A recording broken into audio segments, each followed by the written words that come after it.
Hey. Hey, Paul, how are you? Good, how's it going? Good.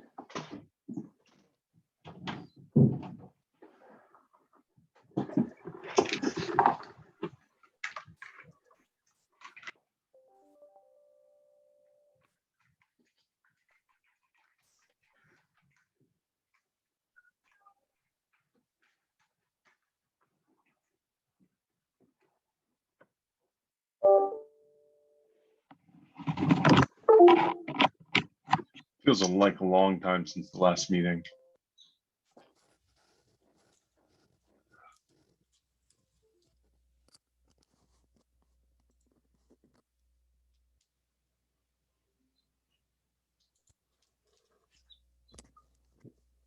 Hello, all. Hello, everybody.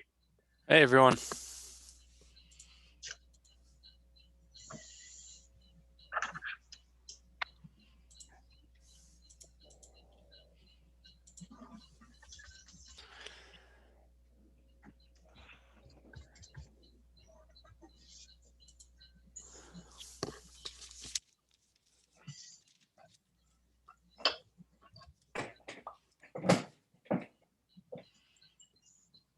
Hey, everyone. Hey, Leo. So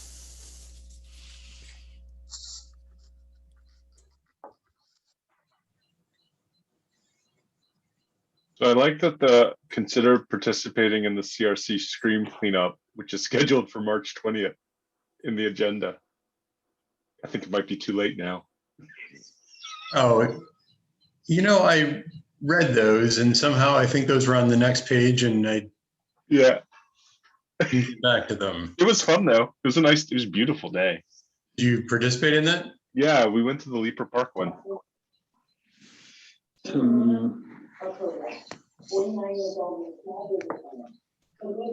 I saw, as we were finishing up, I saw somebody had found a TV that somebody had tossed there.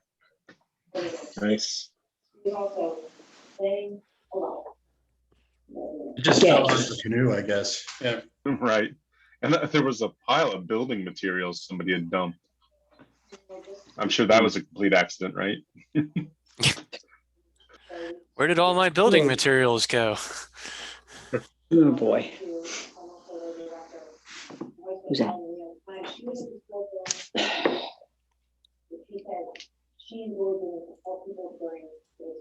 Oh, I told her there was something posted on next. What I had planned to do, I meant to share the agenda and some other things here,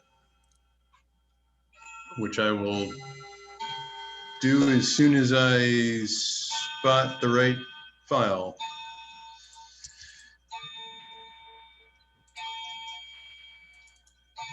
Okay. Bill, I'll pull up the agenda here for you. Okay. Yes, I may want to share some other things later, but if I want to do that, we can. Yeah, if I want to do that, we can go ahead. Okay, can you see the agenda okay? Yes. All right, great. So as far as attendees today, it looks like we have mostly EAC members. Obviously, I say obviously, but other people might not know. At 7:30, so in the middle of the meeting, we're supposed to have Kara Everbach and a couple of people to speak on zero waste and Cavanta issue. I think there was one person on, well, I see Carol Fanconi, who's a township resident, is on, and I believe I saw, and Jeff Lewin, township resident, Brian Ward, who's from Wallingford Northmore School District. Hello, Brian. And Stefan Roots, who I think is one of the people that Kara invited. Am I correct?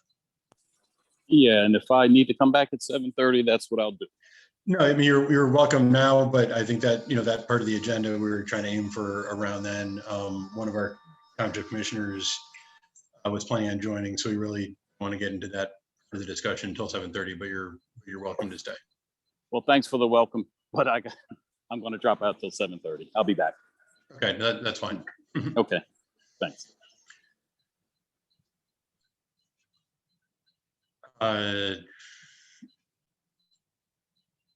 Okay. I don't know if people had a chance to look at the agenda. I don't know if there's any comments on it. Usually the agenda itself is not too controversial. Any comments on the agenda itself? Okay, then I will take it that the agenda is approved. We also distributed minutes from the last meeting from February 24th. Again, those were distributed pretty recently. I mean, just an hour ago. I'm not sure if people had a chance to look at minutes. I did take a look at them and had just, one minor edit. Were there any other comments or thoughts on the minutes from the last meeting?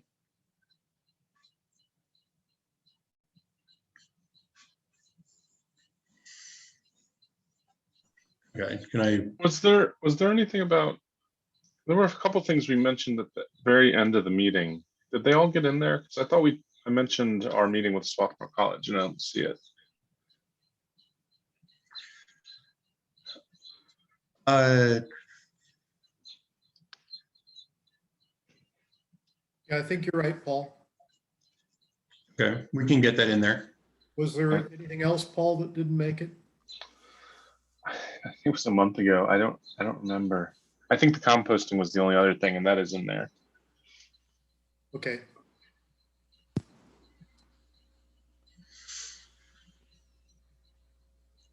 Okay. Can we then, I'm not sure what we do with that. Dave, do we approve minutes with pending subject to edits? Or approve them next month? Yeah, why don't you just approve them next month? Okay. That might be the best bet. Okay.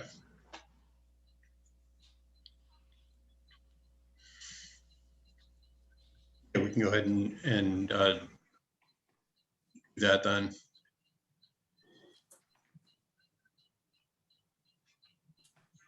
You want to go back to the agenda?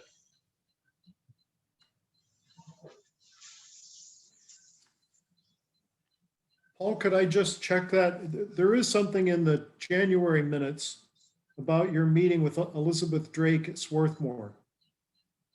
Green Advisors Sustainability and the President's Sustainability Program. Was that the meeting?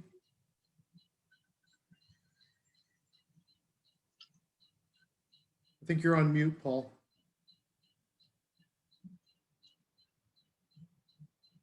Yeah, I'm just trying to look through it. Oh, okay. Why am I not seeing it?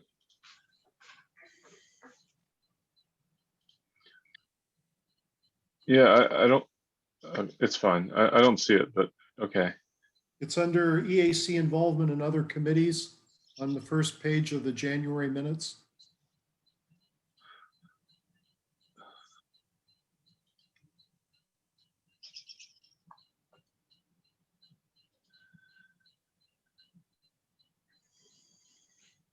Oh, was that back in January? Okay. That's fine, then let's go ahead and approve the minutes.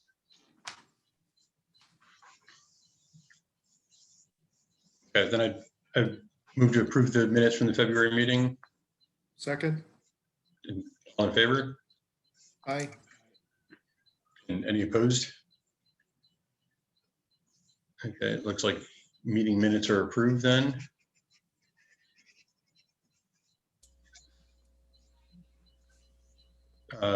Did you have the agenda back, Dave? Yes. And would someone be interested in volunteering to do the minutes for this meeting? I can do it, Dave. Okay, that's great. Thanks, Ken. Thanks, Ken. Ken, that's 3 in a row you've had to do. Thank you. Okay, some next item on the agenda, 3A there, we had briefly introduced the idea of additional EAC officer positions, the only specific position that we actually, I think, talked about. Although if anyone wants to specifically volunteer for recording secretary, I would certainly consider another EAC position. But we talked about vice chair. I would like to ask if there was interest expressed by Ken Rose. I don't know if there's any other interest. Before I make a motion to do anything with that.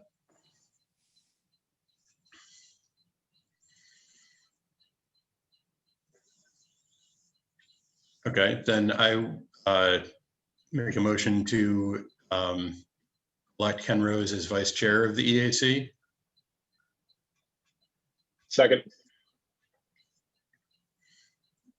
Was that a second from Jason? Okay. Yep. All in favor?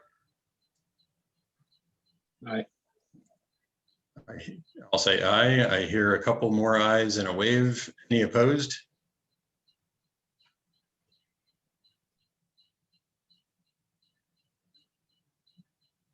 Okay, it looked like Jane was talking but on mute, so I'm not sure if you were adding something, but. No, I was trying to get unmuted because I think the Okay. television's quiet now. Okay. All right then. So that passes, and that makes Ken Rose the vice chair of the EAC, and he's already started being busy in that regard, and we appreciate that. But I will not allow time for remarks. No Because we have a remarks. because we have a busy agenda. Okay. We talked very briefly about EAC reporting to the commissioners. We've had some contact with them, since then, and it looks like, although there's not, I think we discussed, there's not really an official liaison. It looks like that will be Matt Garson. Issues related to our activities seem to wound up on his agenda. I don't think it's more official than that, is it, Dave? But that seems like that's where our update of contact will be. So actually, I think Marty Malloy is going to be the contact point. Matt talked to Marty to see, because I think Marty expressed an interest in it, and so Matt, I think, wasn't super, he wasn't. He was willing to give up and allow Marty to do it. And so it was something Marty seemed very passionate about. So I think Matt was happy to turn it over to Marty. Okay, and that's fine. They both expressed an interest in the zero waste issue and an introduction to that. Marty, I know, plans to be at this meeting. Is that correct? That's right. That's right. And he had a work related thing until about 7:30. So I know he said he should be able to join, and hopefully he will be able to. Okay. I guess correct that. Then that means we'll keep Marty as the point of contact, and he definitely has an interest in the activities that we're involved in. Mm-hmm.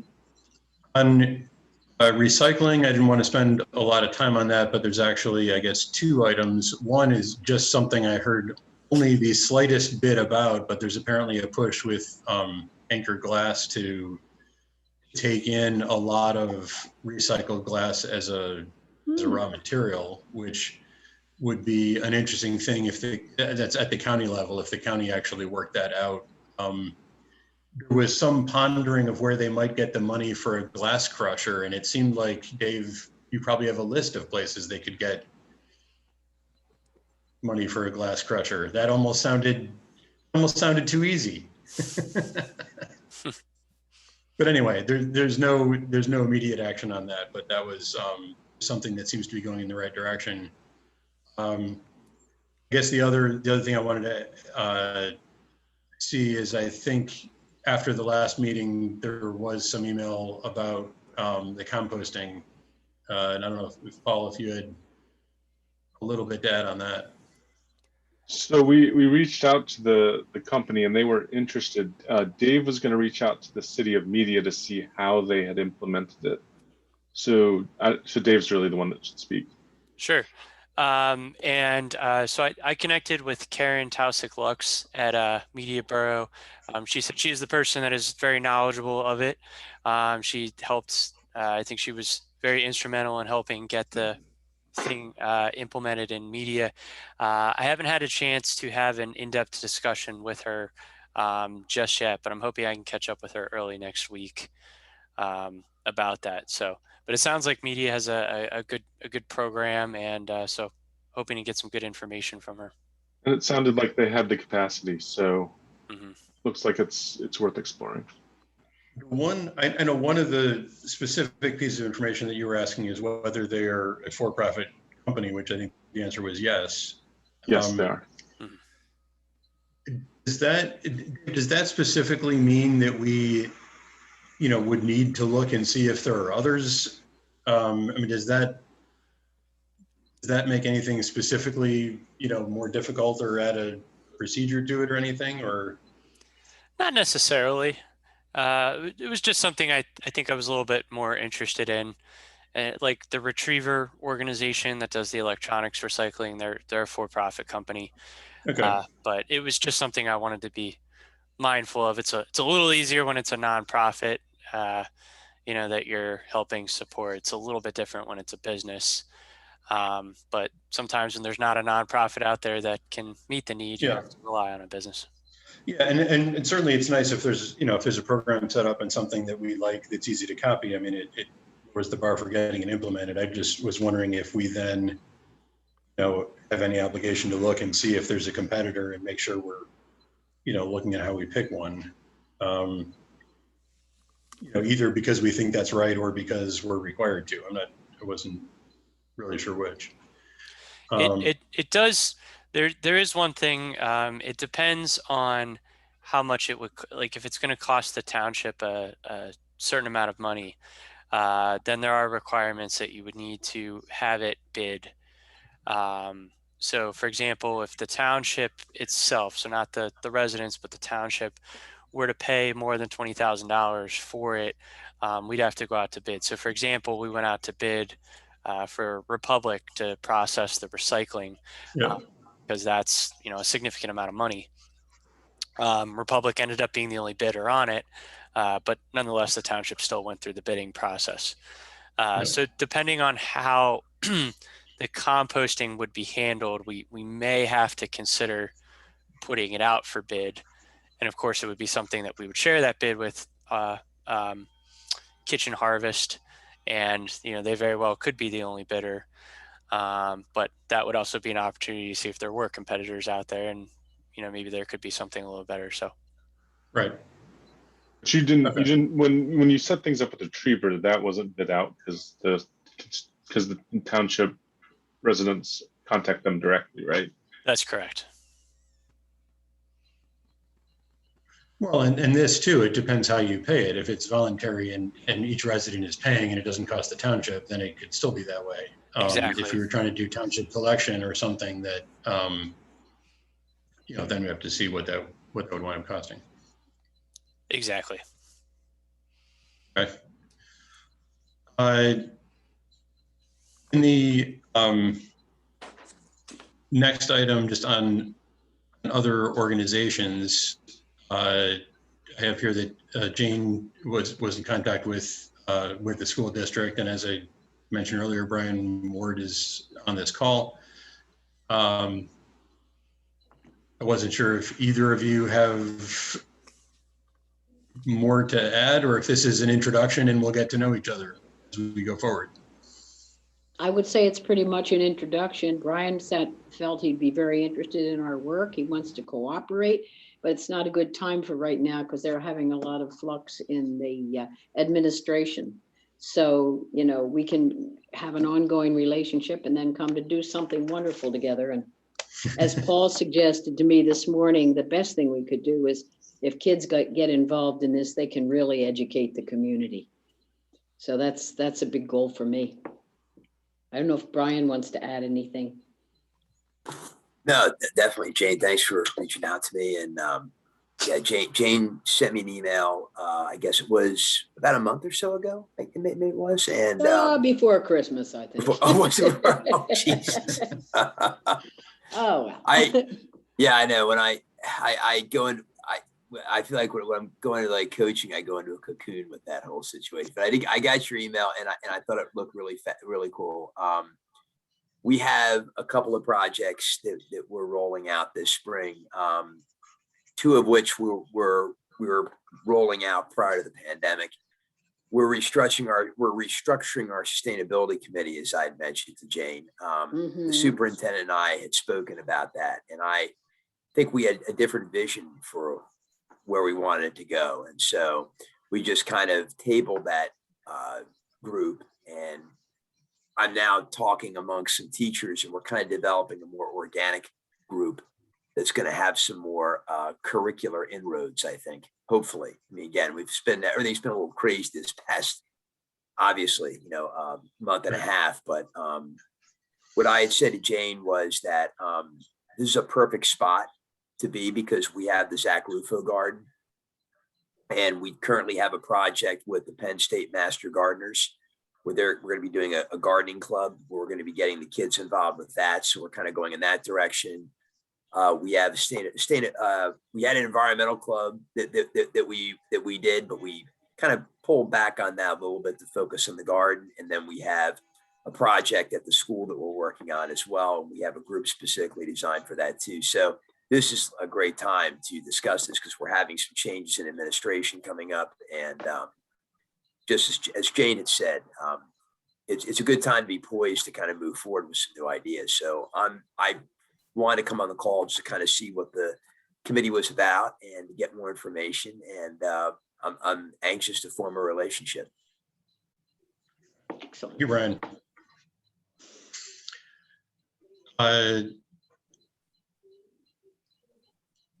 Let me see. On Swarthmore College, Paul, you'd mentioned we'd talked about that a little bit before. I think where we had last left off, is it still early for picking projects or things? Is there anything that we need to be doing now? We should probably try to come up with something by May. So maybe at the May meeting, we should discuss some kind of draft. I mean, so I think I'll work on something eventually, but it is still early yet. Okay. And the idea there was some projects that fit into the structure of the program that Swarthmore has. Right. In terms of the RF 100 meeting, I know some of us have attended some of those. I don't know if anyone from the group attended the March 15th meeting. I did not.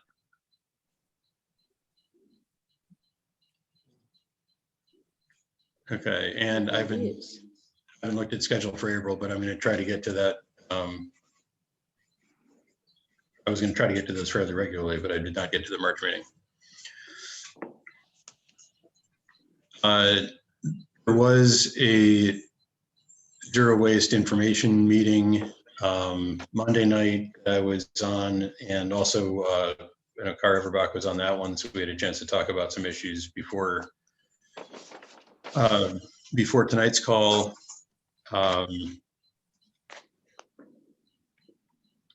And let me see, the EAC Network Conference, which I think there is an agenda out. Again, that's April 10th. And since that's before our next meeting, I wanted to see if there's anyone who specifically wanted to attend that. It would be good if one or two of us do. Okay, Someone. Okay. So, I registered for Who's it. that? Paul, you already registered? Yeah. Okay, and it sounds like Ken will. yeah.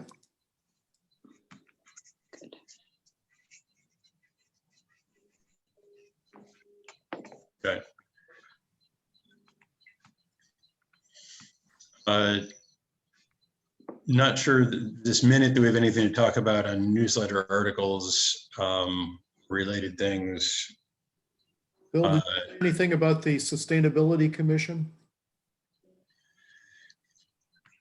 Oh, I did not get their last minutes yet, so I don't have anything specifically to report on that.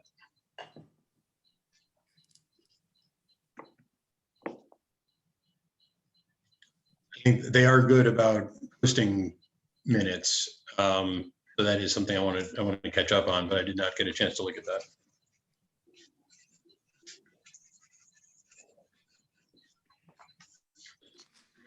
As we said before, that's something about around their 5th meeting or so. So there's still a little bit organizational, but it'll be good to see what they start actively working on.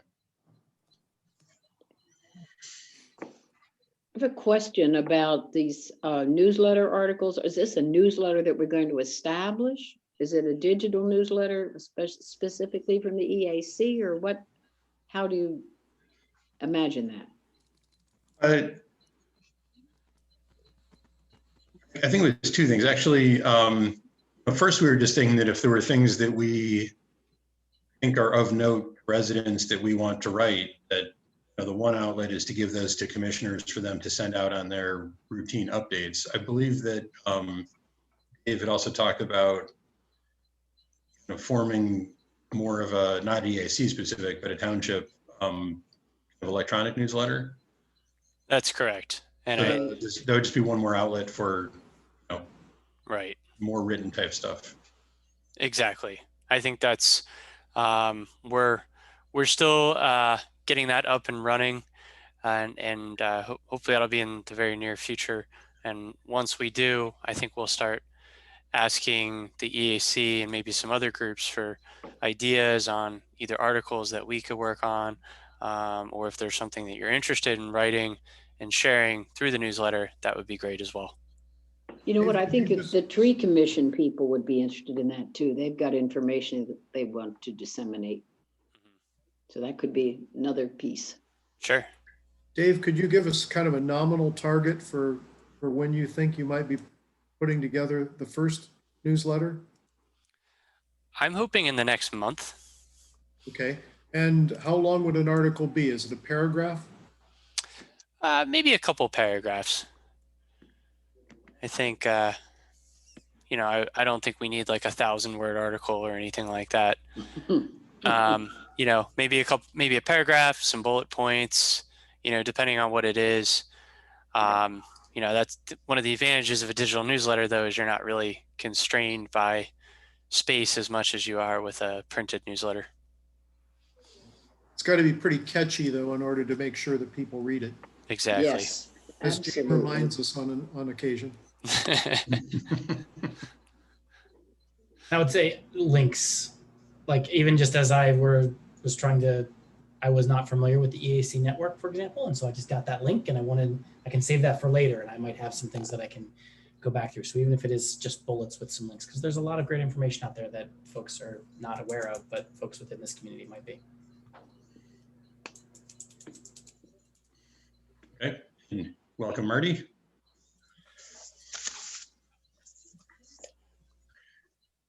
Okay, we have now not talked about greenhouse gases, and we've reached 7:30.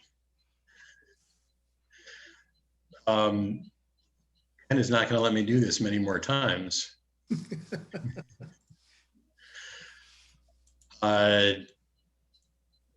We have, I wasn't actually sure who is on at this point. Hi, this is Annie Nesmith from Chester Residents Concerned for Quality Living. Okay. Okay. Hi, Annie. That's nice. Hi. Hi. Thanks for joining. And It's good to be here. is Carr on yet or no? No, he's not yet.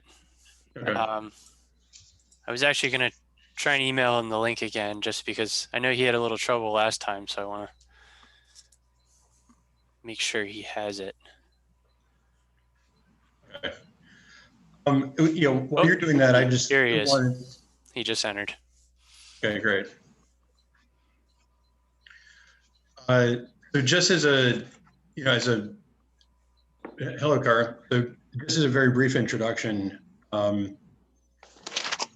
We talked at our last meeting about the zero waste in Covanta resolution. And I had shared some information before our last meeting that was, you know, brand new to some of our members. It was the first we've discussed it as a committee. We also had, I think, 1 or 2 people who weren't there, so it might still be even newer.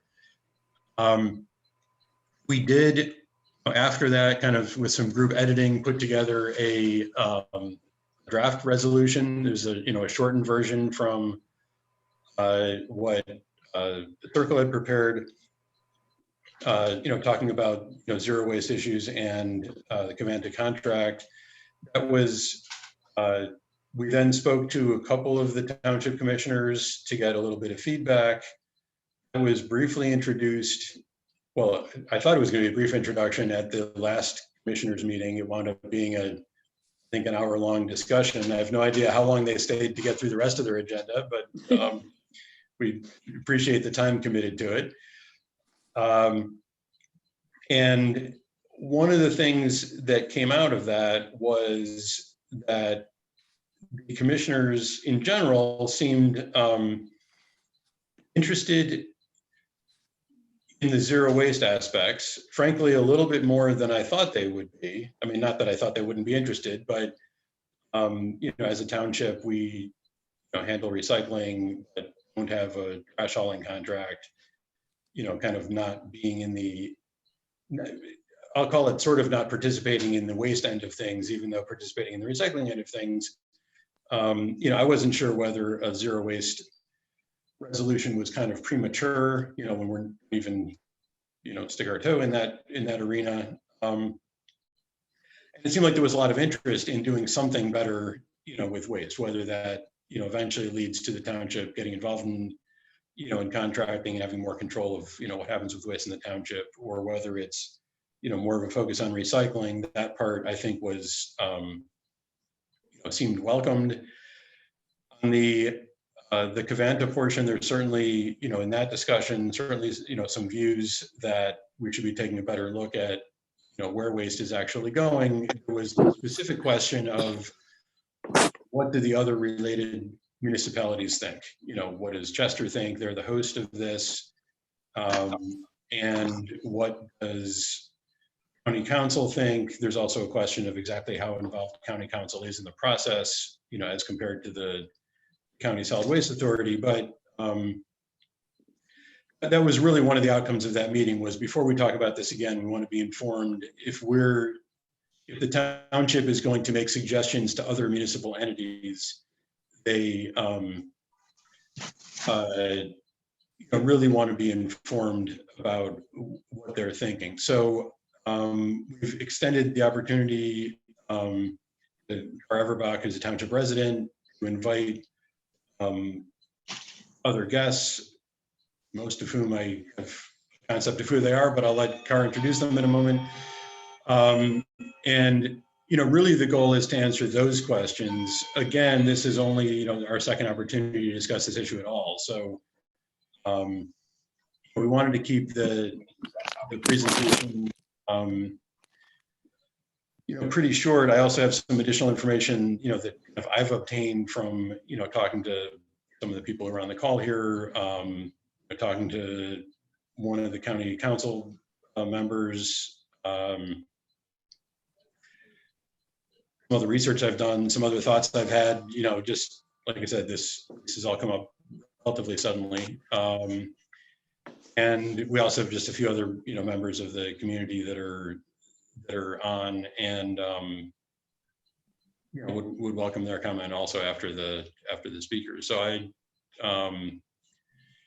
think with that, I think I would turn it over to Car to introduce people that you have invited, and what would you like to tell us? Thank you, Bill. One other thing before that is I believe we have decided, Dave, correct me if I'm wrong here, but I think we've decided that, there is a commissioners meeting tomorrow night. I believe this is not on the agenda at all, or is it on the agenda only for a brief update? Sure. In talking with the president and vice president of the board, because there were a couple of board members that won't be able to attend the meeting tomorrow, they thought it best to wait till the April 8th meeting to actually discuss it. But with that said, if anyone wants to come for public comment, they're certainly welcome and open to do so. Okay, so I just wanted to say, so we're not trying to come up with, in terms of this meeting, we're not trying to come up with a recommendation or a revised resolution for action tomorrow night. I just, at one point, we weren't sure if that was where we were headed. I just wanted to just mention that, but now I'll turn it over to Carl. Thank you, Bill. I will try to keep this very brief, both my introductions, and I'm going to ask speakers to keep their comments brief whenever possible, because I know the EAC has a lot on its plate. Please also mute yourself if you're not speaking. I would like to say that the purpose of my being here today is to answer the questions that were posed by the commissioners at the last commissioners meeting. I attended that meeting. I heard Bill's description of the resolution and the justification and background on it. I thought he did a good job of presenting it. And the commissioners, their central question was, as Bill just summarized, why shouldn't we defer to the mayor of Chester, who appears to want to incinerate the trash in the incinerator in Chester? I have forwarded to you the letter that he wrote to Philadelphia saying, yes, please, we'll take your trash. So that is, by the way, I did contact the mayor's office. I asked them if they could send a representative to this meeting to speak to you, and they declined. So just so you know, I was doing due diligence on this. I'm another Providence resident, and I consider myself a kind of impartial person in that I want to do what's best for everybody, for the people of Chester, for the people in Nether Providence. So my job right now is to introduce people who are going to address the issue of why should Nether Providence get in between the mayor and his letter or concept. I'd like to start with Annie Nesmith, who's a Chester resident. I'd like her just to say a few words from her perspective as a Chester resident. If possible, Stefan Roots, I think, is on now, and I'd like him to follow her. He's also a Chester resident. And again, thank you for being here and keeping your comments brief. Okay. And finally, I think we also want to get Christopher, who I think he's on here. He's an academic, a professor, and he has studied Chester politics. So the only people I've asked to be here today are those who are going to address the question asked by the commissioners at their last meeting about this. And then I hope the EAC members will take notes and relay these notes to the commissioners. Annie, you're up. All right, Carr, thank you so much for introducing me. And I just want to thank the group for allowing Chester residents concerned for quality living to come here this evening and to speak. So again, my name is Annie Nesmith, and I just want to give you a little background. I'm not going to be before you very long. I'm trying to do like 5 minutes, so I want to honor that. I live in, I'm a homeowner in the city of Chester. I've lived in Chester for over 25 years. I am a divorcee. I have one son, a daughter-in-law, 2 grandchildren, Dimitri 10 and Louisa 7. My son and his family also are homeowners in the city of Chester, and they live on the Widener side, which is my son's alma mater.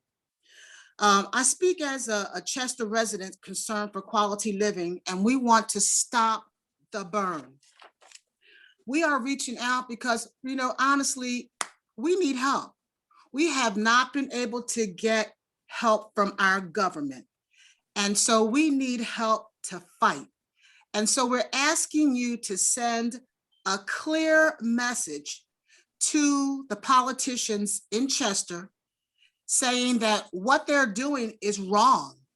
And we would like you to redirect your trash. Chester is a city of largely low to moderate income working families. We are trying to work and live. We have families that we're trying to raise. We have, you know, children that we're trying to keep healthy and have them well adjusted. And you know, Chester is not a dumping ground. The trash coming into Chester to be burned is toxic. And I know you guys have seen a lot of the documentation about all the toxic chemicals that are here. I mean, for Delaware County, 22%, Delaware County is 22% above the state average for asthma hospitalization of children. In the city of Chester, it's 3 times the state average. And nationally, we are 5 times higher. So the children are suffering. In Delco, they're suffering, but we're being hit really, really hard in the city of Chester. Again, there have been so many tests that prove that these chemicals are toxic. I mean, they cause cancer, they lower kids' IQ, they cause nerve damage, headaches, and dizziness. I mean, it's just, it's horrible. And they even talk about the irritation to the eyes, skin, and nose. And I have to say, for myself and some of the people that I know in Chester, right, we're suffering with eye problems. I know for me, in the morning time, I put a hot press on. In the evening time, I have to put a hot press on because the irritation, is so great. We're suffering. I could go on, but I know I only have about 5 minutes, so I'm going to move forward. I want to talk about the tractor trailer trucks that come into Chester every single day. They start at 4 a.m. in the morning, and the trucks come down the residential streets. I live on Highland Avenue, and there are clearly signs that indicate trucks are not allowed, but they blatantly disregard those signs. I mean, here in Chester, we struggle with the noise pollution from the trucks. The trucks shake the foundation of our homes, and a lot of us are homeowners. Some of us can't even open our windows because of the noise pollution and also the incredible amount of dust. And some of us, we have tried to increase the indoor plants to fight off the impurities in our home environment to protect our families. I know this may sound strange to you guys, right? But even on a Saturday morning, you can get up and maybe wash your car at 8 o'clock in the morning, right? By the afternoon, there's a film of dust all over the car. That's what's going on. And I just want to say that we do not trust Covanta. We don't trust Covanta Incinerator Company as a whole. There's a history of alleged violations. Covanta paid over $200,000 to Tulsa, Oklahoma for allegedly tampering with their admissions monitoring system. And this is per the EPA. And, you can check the history on that. And sadly to say, we don't trust the Chester political structure either. Listen to this. In 2014, when the citizens got wind of New York City trash being possibly contracted to be brought into the city of Chester to be burned for 2 to 3 decades, we hit the ground running. There were 5,000 flyers that were distributed, and people showed up at several of those meetings at City Hall.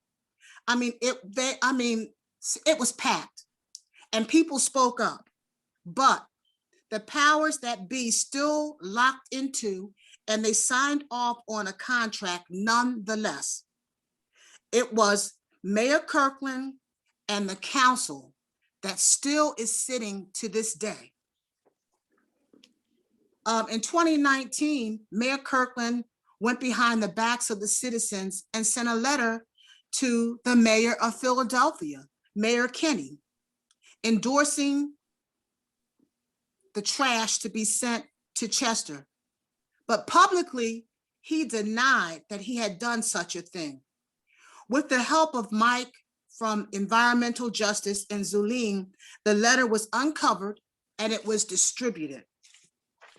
The letter was presented at a community meeting that Mayor Kirkland was attending. The mayor became enraged and acted very unprofessionally, especially as a public servant.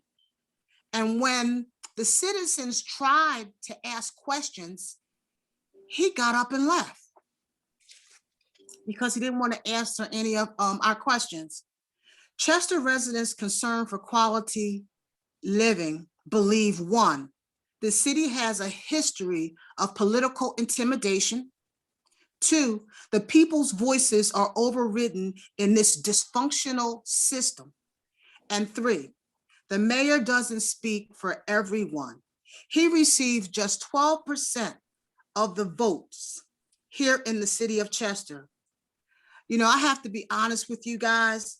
There is a very real struggle in Chester to find valuable or viable candidates that the people can even support. We know there's a lot of money being passed around and there's a lot of money involved in these deals. But based on research, the healthcare cost overweighs the profit in the long term. Just at the Baltimore trash incinerator, the health cost alone is over $55 million annually to the residents there and also in several other states, including Pennsylvania. In closing, I just want to say that we are not ashamed to admit that we need an outside intervention. We need help. Our lives are at stake here. Our children's lives are at stake here. And as a community, we need, again, an outside intervention. Some of us can't afford to move. I'm in my 60s and I'm heading towards full retirement. I can't afford to move, and there are a lot of other people that can't afford to move, and some people don't want to move. They just want the situation to come up with a viable way to change the situation. Well, listen to this. Wouldn't it be amazing if Delco could set an example on the state level and also maybe even on the national level? And maybe we could even go globally with some type of something that's, a more responsible way of handling the recycling. So all I can say is that we humbly ask for your help this evening. And I just want to thank you all for giving us the opportunity to speak. And thank you for listening. Thank you. Thank you, Annie. Bill, would you like me to ask Stefan to speak, or would you have questions to ask Annie first? How should we proceed? I think she's very clear. Yeah, probably go. Thank you. Okay, well, Probably go on to Stefan. okay, Stefan, you're up. Okay, let's make sure you guys can hear me. I'm driving. Yes. Yep, we can hear you. All right. And I apologize for not being on camera, but I'm driving and it's dark. And the reason I'm driving is I'm just getting off of work. It rained hard today. I work for Delcora and we had a rain event. And I just say that to say that I'm very in tune to environmental issues. I want to say first and foremost, I thank Nether Providence for giving us an opportunity to speak. Annie just laid it out as clear as it can be for us Chester residents. The work that Circle is doing is really representing the people of Chester when many of them don't feel as though they can represent themselves for a lot of reasons that she shared. Mayor Kirkland, let's start with him because that's really the question here. Why should you not follow his directions that you should tell the county to stop sending the county's trash to Chester? Mayor Kirkland does not speak for the people of Chester. Mayor Kirkland's only incentive is to keep the host fee that goes around $5 to $8 million continuing to come to the city of Chester. I don't know how much Nether Providence and the city of Chester, as far as on the government level, interact. But if this is the first time you've had to make a decision based on Chester politics and what a politician says, what Chester government says. This is not the time to roll over. If anything, what I need you guys to do is what Andy said. We need help down here. If you're going to just take Kirkland's word, lock, stock, and barrel, at least challenge him. At least ask him, has he looked at any alternatives to the trash to energy plant, to the incinerators, is what it really is. I think the answer will be no. He's just single-minded, straightforward. It's the incinerator. That's the only way we can handle trash. Your resolution is so well written. It covers all the points. You really have written it in such a way that it doesn't support Chester city government's premise.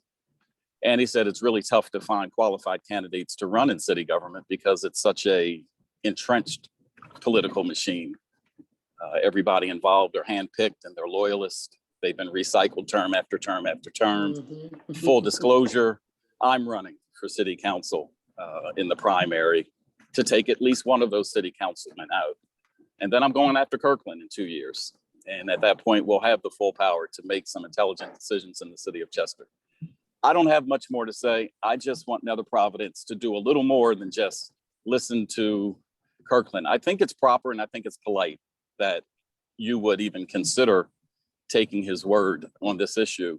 But I think if you're going to be the government agents that I know you are, use the intelligence that you have, use the privilege that you have, and challenge him. Ask him what his alternatives are. And if he has none, your resolution speaks volumes. It's not the way to go. And he speaks volumes. It's not the way to go. With that, I'm just going to close. It's not the thing to do. Now, we know that whatever we do at this stage is more symbolic than anything else because this is kind of, Delaware County can't pivot that quickly to send the trash anywhere else, but they certainly don't have to do a 10-year contract. They can do a shorter contract while they decide to not bring trash to the city of Chester. We don't want to suck up everybody's air. Unless you live here, you have no idea what we go through as far as odor issues. Like Andy said, the trucks roll in and out, the dust. And on a day like today, where the rain is on the surface of the street 291, where the trucks leave I-95 or leave the plant to go to I-95, they're just splashing and leaching, the fluids all over the place. If you just come down and look at the sidewalk on 291 from the Covanta plant to I-95, you can visually see that it's probably a half an inch of just soot. That soot gets kicked up, it goes into the homes. On dry days, it becomes dust, and on wet days, it just becomes aromatic. It's not pretty down here, and we need your help. We need your help, and I think the citizens and the government of Nether Providence are bringing us into this process because you want to hear our voices. We truly appreciate it because we've been silenced by our local government, and we're really reaching out to the county to hear our cries. Stop feeding the monster is my term. I'm out. Thank you, guys. Thank you. Thank you, Stefan. I think just in the interest of time, Christopher, could you introduce yourself and your positionality and be brief, but make any points you want to make to the group? Sure. Thank you for allowing me an opportunity to speak. Unfortunately, power went out in my building, so I'm sitting in my car as well. Not quite sure what you can see, but I'm in a parking garage. But in any event, I just want to be very brief and talk a bit about a few things that have been mentioned, which is the political culture of cities like Chester and other. Chris, can you say who you are? They may not know. I'm sorry. Okay, yes. I apologize. My name is Christopher Mele. I am a sociologist at the University of Buffalo. I've written a book on Chester called Race and the Politics of Deception. Came out in 2017. I am continuing to work with folks in Chester on a number of projects, including a storytelling project with my friend Stefan, who just spoke. So my book really tried to trace this notion of a political culture. This is not a new or novel notion.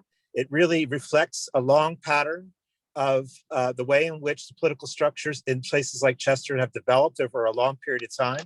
We're all familiar with, of course, the political machine that existed formally into the mid 1960s, but practically well into the early 1990s. What these political cultures tend to do is basically crowd out other options for more grassroots and inclusive forms of politics with a small p. That is, the formal politics that we see at the ballot box reflected in the structure of the city government in Chester is many ways a legacy effect in terms of the way it's structured, the tactics that are used, the way it approaches and has a relationship with the people in the city of Chester. That is something that has been a strong thread through its history of seeing folks within the community less as responsive citizens with a voice and more as sort of clients that have to be served when necessary. That's a trajectory that, again, I trace in my book, and it continues in ways that are perhaps less obvious, but clearly the impact is the same.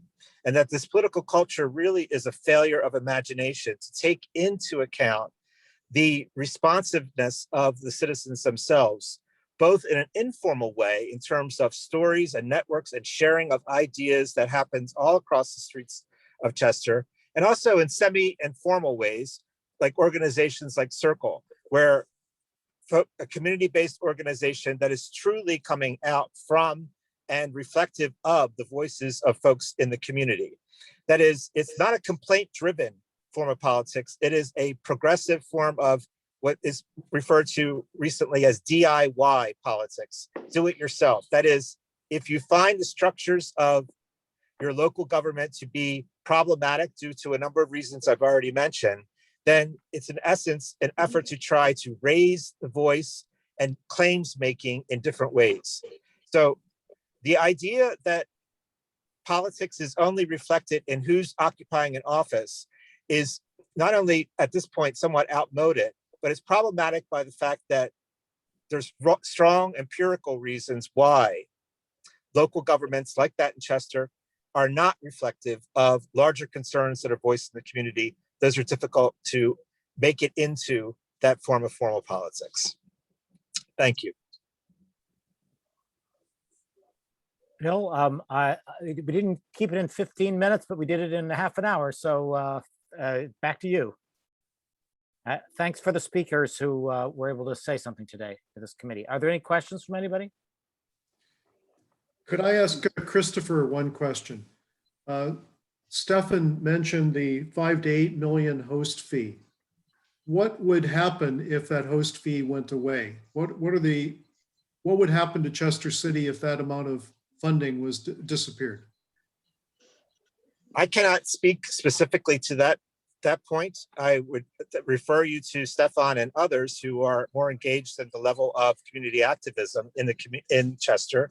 But there is, folks who are, first of all, that number apparently is not set at that amount. I believe it's less than that. I think it's around, according to some things that I'm hearing, is 4.6 million. But again, this is really a situation in which the drive to accumulate that money and put it into city coffers is driving the politics as opposed to the other way around. And that's what I mean by a failure of imagination. Yes, there would need to be a way to supplement that. But has that question been raised as to how? Stefan just mentioned a few minutes ago that question has to be put to the mayor, as have other possibilities for making up for that been explored. Ken, can you see Mike's comment in the chat? Yes, got it. It just as far as the amounts, yeah, I think that there has been, I think I'll say some confusion or some misunderstanding of what different groups have claimed, because I know that if you look at Delaware County's approximately 30%, that number is, I don't know, 1.4 million or something like that. So I've heard that, if you shut down the incinerator, Chester will lose 1.4 million. It's like, no, if you stop sending 30% of the waste there, they could potentially lose 1.4 million. If you shut it down, they could lose they could lose 4.6 million. So it is important to understand, which of those numbers is which, but those seem to be in the right range. One thing I would just point out that's interesting from a host community fee is that the Pennsylvania Act 101, actually imposes a $1 a ton host community fee, but it can be more if the facility agrees to it, and some grandfathering and that sort of thing. So there's also a potential sharing of that host community fee between the city of Chester and the county. The county has never taken that portion. So when you look at burning 1 million tons a year and Chester getting $5 million or a little less, they're getting almost 5 times the state mandated host community fee.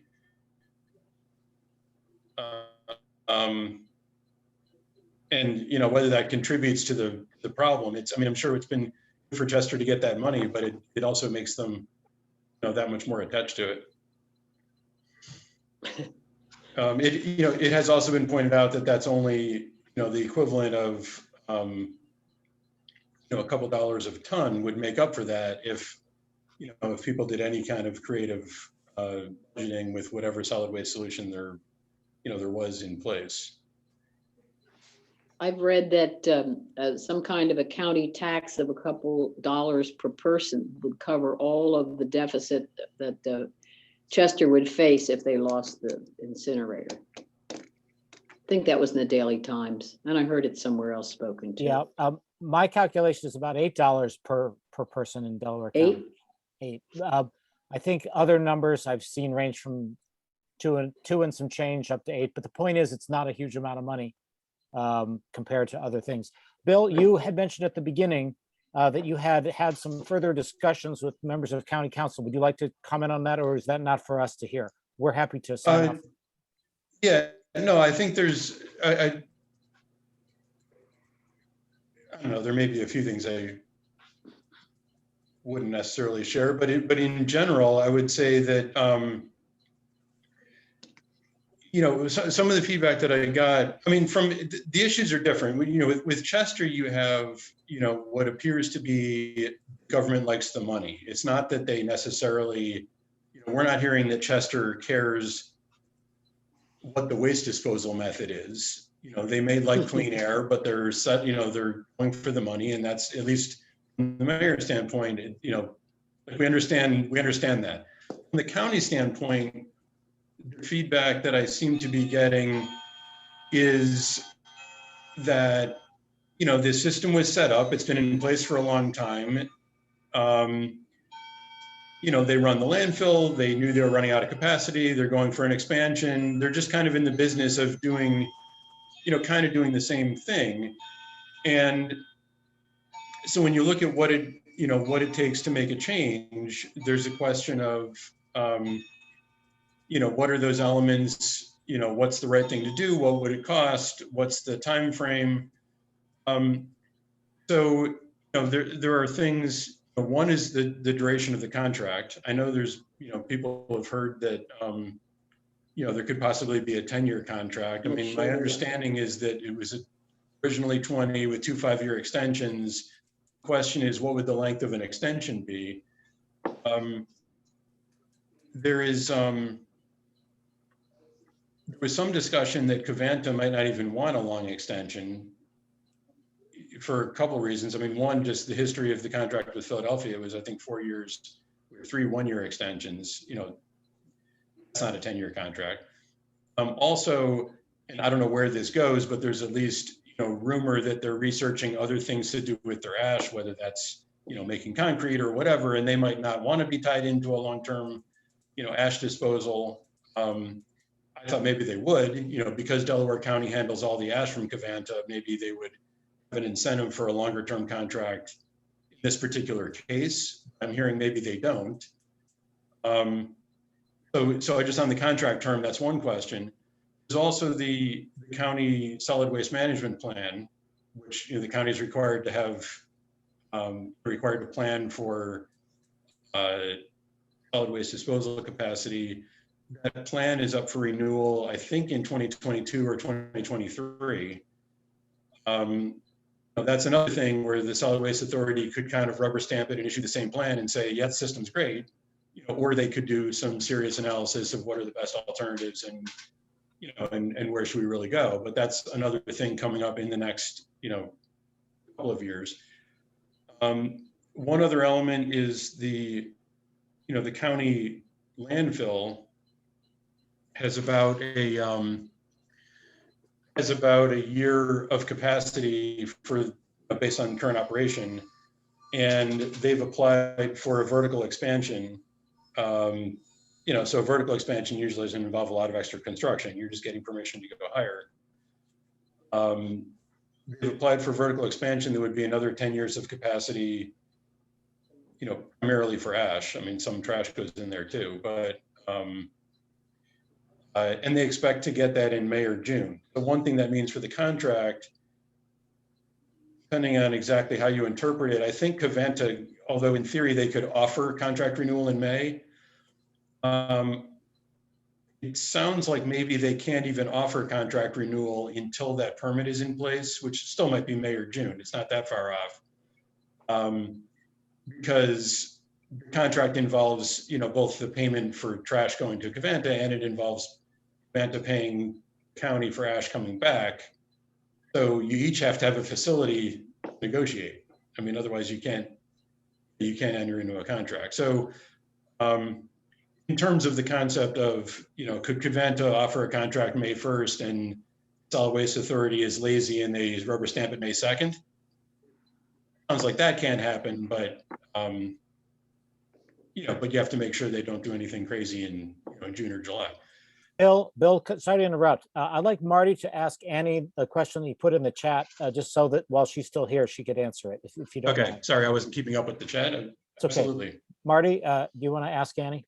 Yeah, and I think Zuline mentioned, gave me a fairly decent answer too, but Annie, you brought up the very real issue around the trucks coming through Chester, and the commissioners had talked in our previous meeting about the fact that if Delco decides we're not going to send our trash anymore, that Covanta would just lower their prices and reach out to New Jersey and New York and Ohio and just bring in wherever they can, which could mean more trucks and more pollution and more damage, et cetera. So what are your thoughts there? Or what would be your response to those commissioners? Marty, all I can say is that we are prepared to do whatever we can do.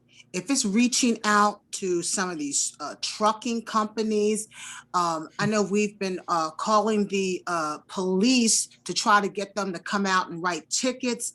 I mean, it's like whatever. I mean, it's like whatever we have to do, we're just going to brainstorm and talk to people and keep moving forward. So if I hear you correctly, sort of one step at a time. Let's get this victory. If it causes another issue, we're going to keep fighting it, whatever that next thing down the line is. Right. Exactly. Okay. So whatever it is, we're going to continue to fight, continue to move forward, continue to build some alliances and do what it takes, because our lives are at stake. Our children's lives are at stake. There are families here. There are decent people here. There are hardworking people here. And we deserve a quality of life just like other people. So that's my answer. I hope it was helpful. Very. Yeah, I appreciate that. Thank you so much. I'd like to close out our section of your meeting and thank you for having asking these questions. I'd like to sort of end with Annie's point, which is I'm another Providence resident. You are the Environmental Advisory Committee. This is an environmental issue. I would feel proud of Nether Providence if you were able to help the commissioners pass this resolution or one very like it. That's the bottom line. I think for tonight's meeting, you just take this testimony and you do your best to bring it forward to the commissioners. It's not your call. And even if they agree, the resolution is not going to solve all the problems. That's just one more grain of sand in the county council and in the Delaware County Solid Waste Authority's situation. But I want to be proud of our municipality and I want to feel good about what we're doing. And so that's why I brought this to you. And I think at this point we should step back and unless there's more discussion, Bill, you know, I've tried to keep the footprint small. It's bigger than I wanted, but what do you think? Okay. No, I certainly appreciate that. There are some things that I think I would, you know, like to, you know, discuss further, you know, on this issue in terms of, you know, at least, you know, with EAC members, you know, as far as where do we go next in terms of, you know, what else, you know, what have we learned? What else do we need to learn? You know, what would we write differently in a draft resolution? You know, we'll also be soliciting, you know, I think some informal feedback from, you know, the township commissioners as far as what they would support. I mean, as they pointed out in the last meeting, you know, you can also write a resolution and not to have competing ones, but I mean, the actual drafting of a resolution is only helpful if it's something that they're heading toward, you know, passing. So in terms of what are the issues that resonate with them, you know, what are they willing to commit to, you know, on the zero waste side or the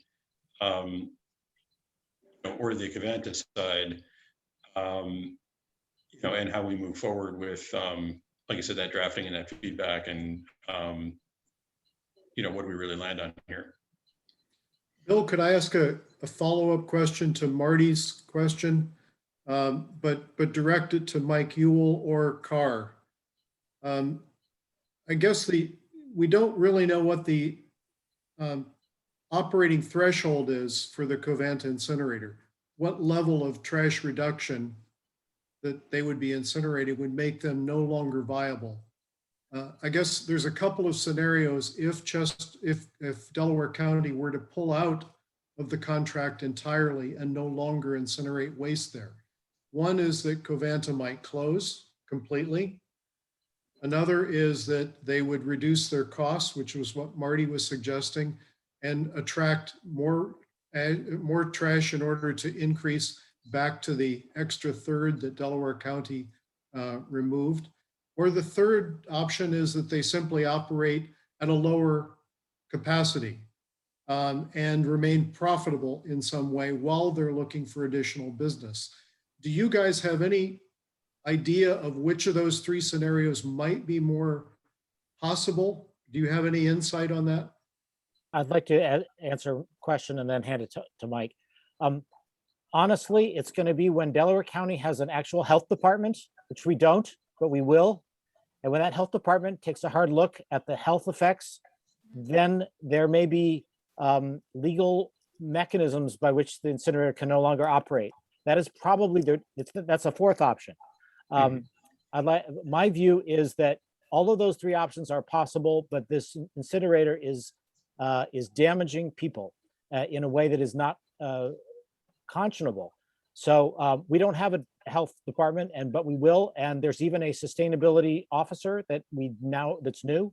And I think there are things that are coming that are going to help this. But in the short term, I'd like to hand off to Mike for his reflections on your three options. Sure. So hi, everyone. Mike Ewell with Energy Justice Network and working with Circle. The incinerator is the largest in the country. It's the only that has 6 boilers. I think there might be one that has as many as 5, but they have a lot of flexibility to scale things back if they just want to shut down one boiler, then another if they get less waste. In around 2014, when we were battling the New York City trash trains, 20 to 30 year contract from Manhattan, I ran the numbers from the DEP and found that they were only operating before that contract at about 75% capacity. So it shows that they don't just have a magic fountain of waste that can fill up a void. Otherwise, it would have been filled up already. And the fact that they managed to get the contract out in New York City did fill that up a lot. But losing almost 1/3 of their waste is not going to be something that they'll easily recover from. It doesn't mean that they'll shut down though. However, this industry a lot of it has been shutting down. A lot of incinerators are shutting down. One just shut down in January in Florida. Another one I'm just hearing is shutting down soon. Another one next year is planned. And they're not opening new ones in this country. They're just shutting down existing ones. The 45 that closed in the last 20 years, their average age was 23. This one is already 30 years old.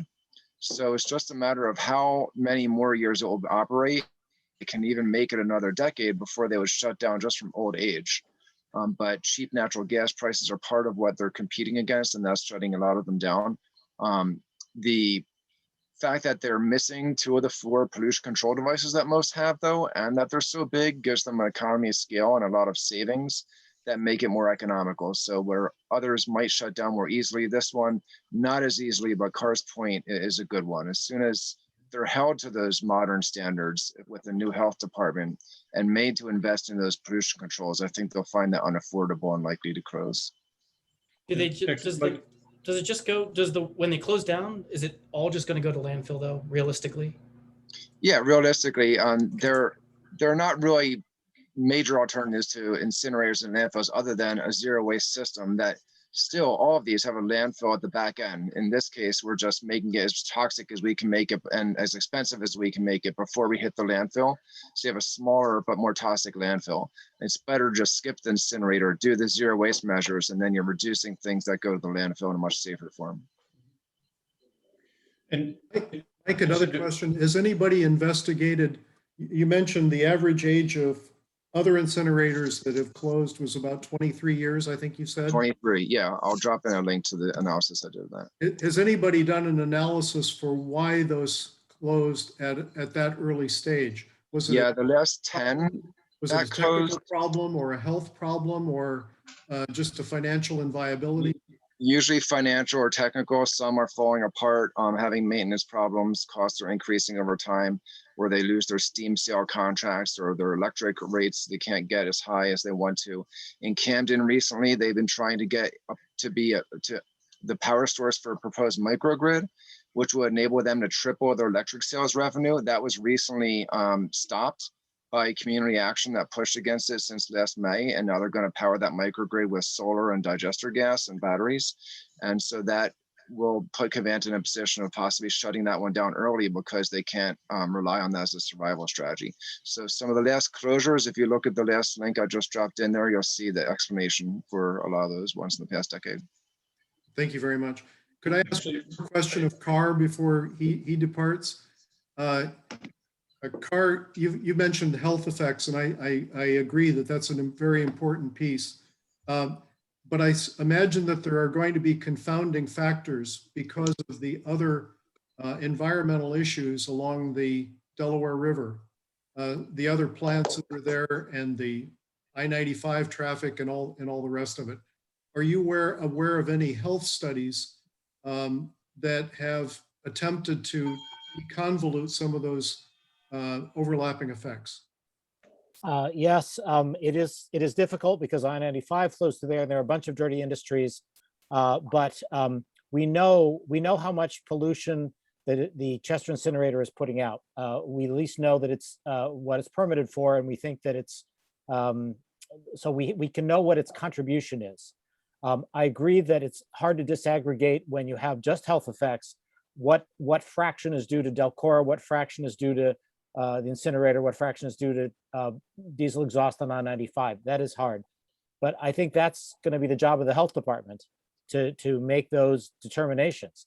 And by the way, it won't just be the incinerator that's on the chopping block. I think there are going to be many pollution controls that are going to be required for many businesses along the waterfront in Chester. It's not a pretty sight.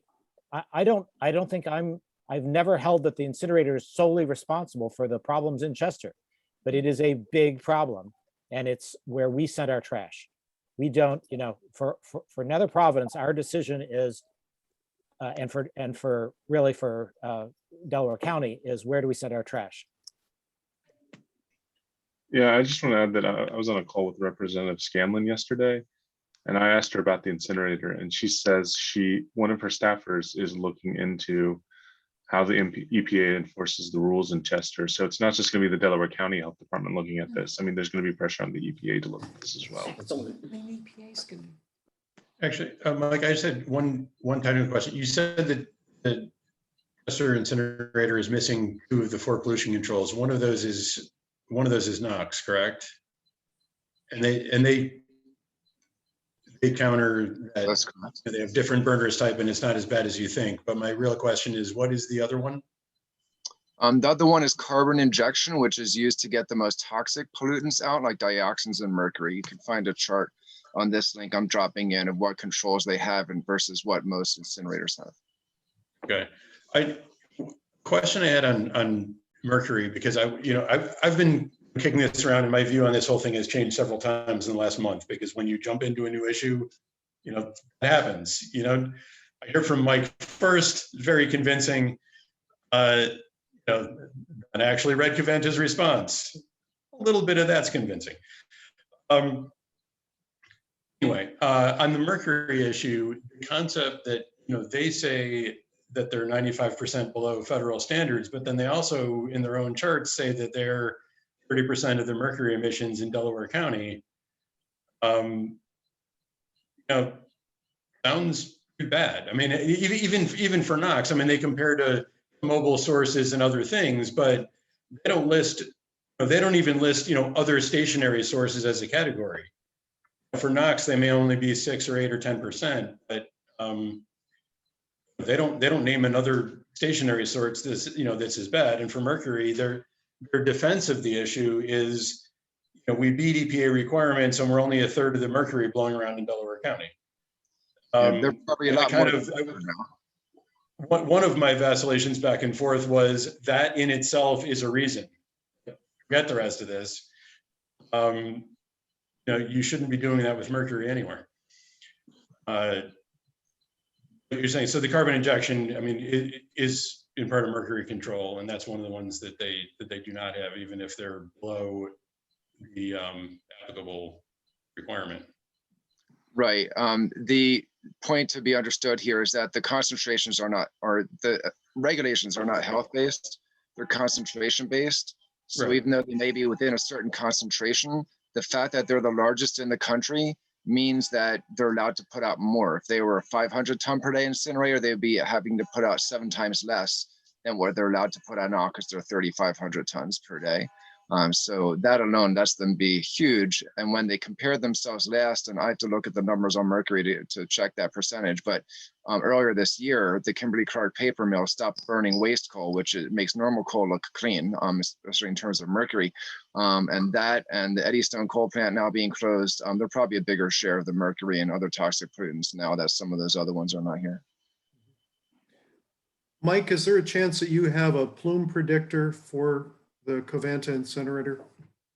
I don't have anything like that. I have looked at Windrow's maps before, and I have all the emissions data. If you wanted to, I can share with you what their emissions data is that's reported to the state, so you can see how many pounds of mercury and all the other stuff that they're reporting. With understanding that is an understatement, because they only test once a year, if at all, for most pollutants. But not the spatial distribution? No, there's nothing good that I've seen on that. No, but there are strong correlations between the monitoring station at Swarthmore College and the direction of the wind from the Chester incinerator in terms of PMT 2.5 and PMT 10. So yeah, and that data is public data. So you could do a correlation study, but it's quite clear with the case that the pollution that comes out of the incinerator doesn't stay in Chester. It goes to us too. Of course.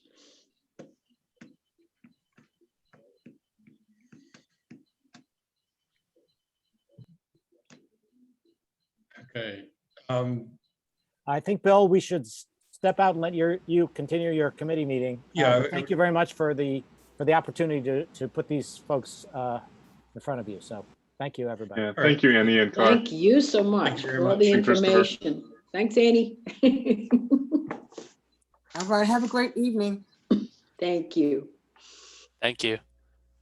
And Bill, I don't know if you want to allow, a moment for public comment. I see we have a couple people here who may be township residents. and see if they had anything to add. Certainly, Carol or Jeff? Jeff can go first. I wasn't necessarily planning to speak. I have a background in this area because I was a professor of law and economics with a focus on environmental economics. And when I was teaching in Morgantown, we fought an incinerator that was going in, and we won in the trial court. It was a cogeneration facility, and we knocked it out, but the Supreme Court of West Virginia overrode us. So I've got some background just thinking about these issues, but I don't have much input here that I can think of other than whether, if we think it's a bad idea to have this trash incineration going on, then the best solution might be to get rid of it using eminent domain. And if they were under pressure from various regulatory directions, the price might be lower. That we might be able to, and then we can think of how would the area be used and how could it be developed. If we're really thinking of killing the incinerator, then we ought to have a big picture of what would go in its place, that we shouldn't just peck away at the edges. I didn't like the way everybody's just saying, oh, let's peck at this edge and peck at that edge, and eventually maybe it'll fall down. That doesn't seem like anybody benefits from creating more dead space in the city of Chester in the longer run. That's just some thoughts. That is true. I know that there are kind of the two, separate but related issues of, should it actually be shut down and what would it take to do that? Or, the timing that has come up right now and sort of the push is stop sending Delaware County waste there, which, as was pointed out, that probably wouldn't lead to it being shut down. That would be, in some ways, or might not accomplish much at all. And that's kind of to be. Yeah, it could be lose-lose if we did that, because we'd just be sending our waste to wherever we've been sending it, and they'd be able to continue sending their waste plus additional toxic waste wherever they're sending it. I don't know that anybody would benefit from that. We would be washing our hands of it morally, but with really narrow blinders on, because we wouldn't be looking at everybody's best interest over the long run. We'd just be saying, well, we don't want to be morally culpable here. That doesn't seem like a productive way of thinking to me.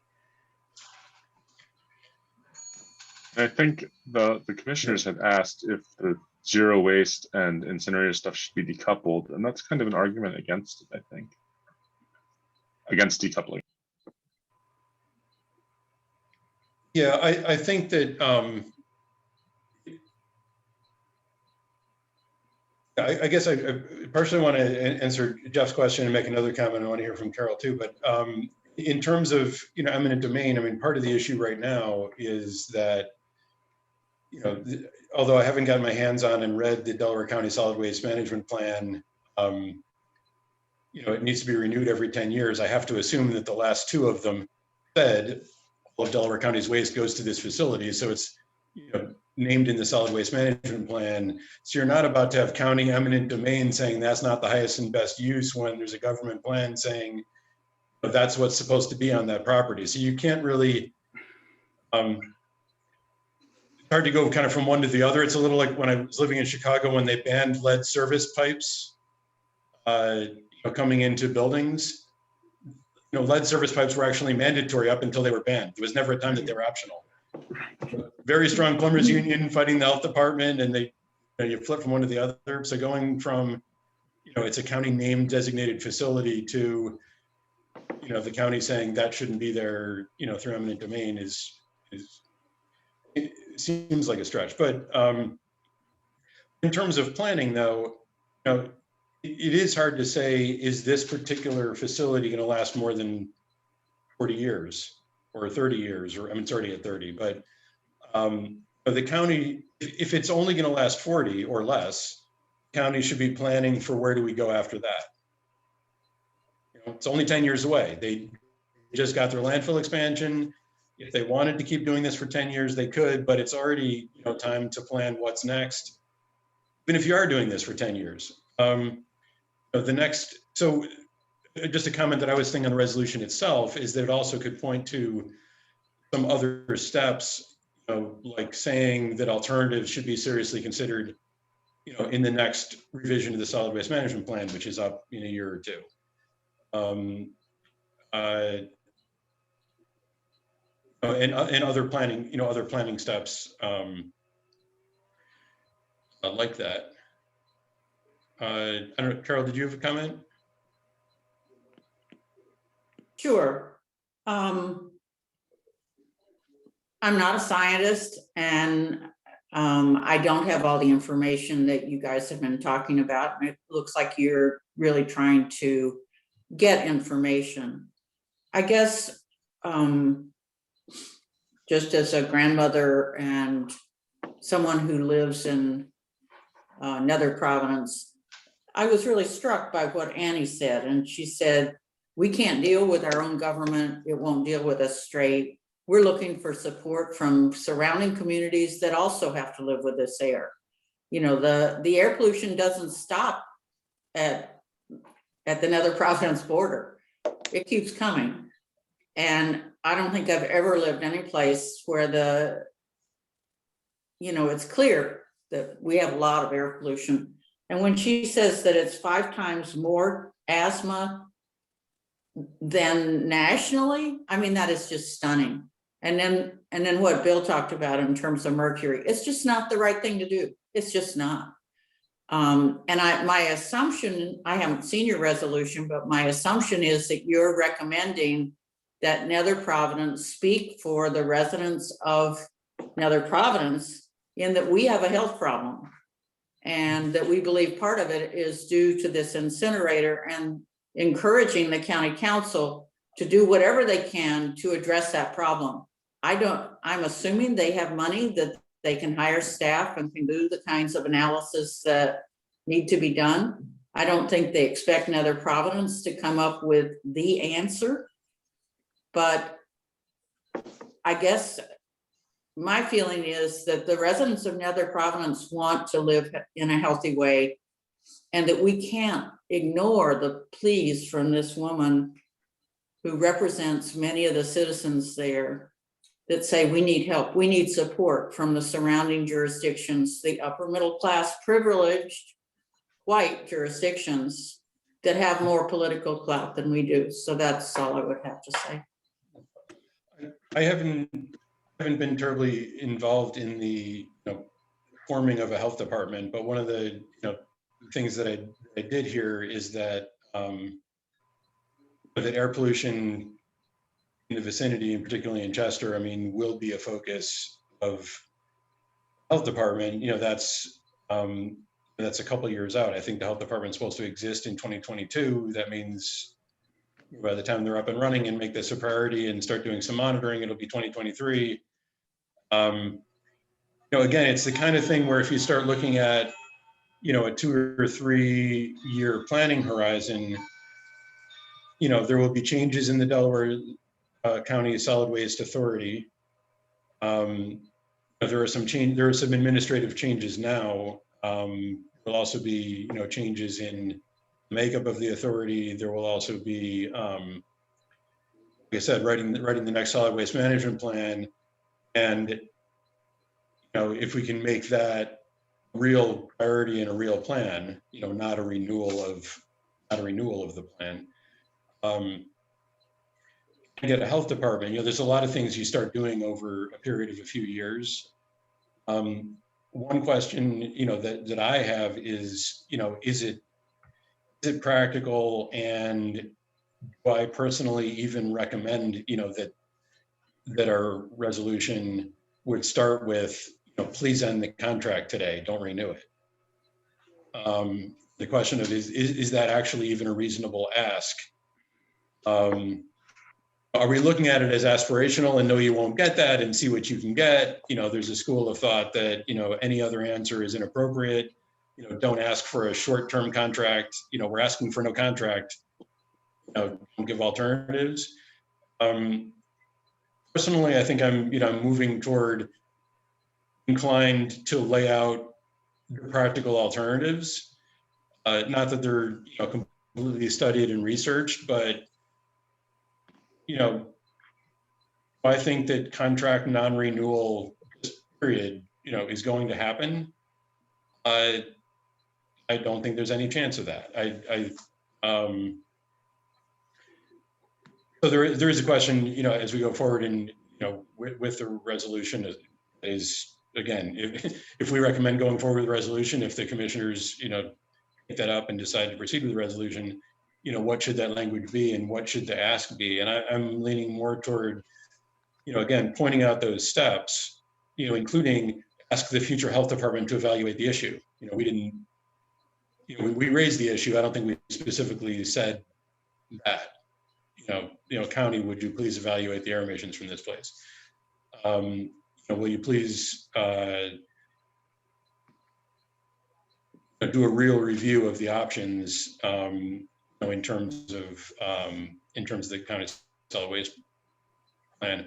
I did hear informally that one of the existing Republican members of the Delaware County Solid Waste Authority said, hey, maybe we should do a needs analysis of what should be in the contract before renewing the contract. Which was greeted with, that sounds great from a particular council person I was talking to. So, with different leadership at the top, even the professionals at the Delaware Solid Waste Authority, who by all measures do a good technical job of running a landfill, even though there's a lot of question about, they're running a government. There are steps that would go in the right direction. And I think I would be more inclined to be asked, to be pushing for those steps than to say, please don't renew the contract right now. But certainly that's a question for the rest of this group. And, in terms of any recommendation that we make, and particularly for the commissioners, who would be drafting or approving a resolution. Marty, would it be possible to put you on the spot and just ask if you've had any insights tonight? I mean, in fairness, and I think I was pretty clear in the last meeting in the previous spaces, I think the resolution, Bill, is very good exactly as it is. I think it gives just the right, and Annie confirmed that, just the right tone. This is what we're asking for. We understand these things are difficult. If you can't do that, then there are some of these options. And I like the fact that we are not decoupling it from the zero waste initiative, because I think that those things are related and important. The one thing that really strikes me, and I was already talking to another commissioner who I think is really sensitive to the fact that Chester has had people that look an awful lot like the people on this call right now break promises to them and their residents for decades. He is very, very sensitive to that. He doesn't want to be seen as another, privileged white council or community telling Chester this is what it's got to be. So I think the insight that I got was hearing from Annie very, very clearly, hearing from Stefan very, very clearly, that it's not just about what the mayor and council want.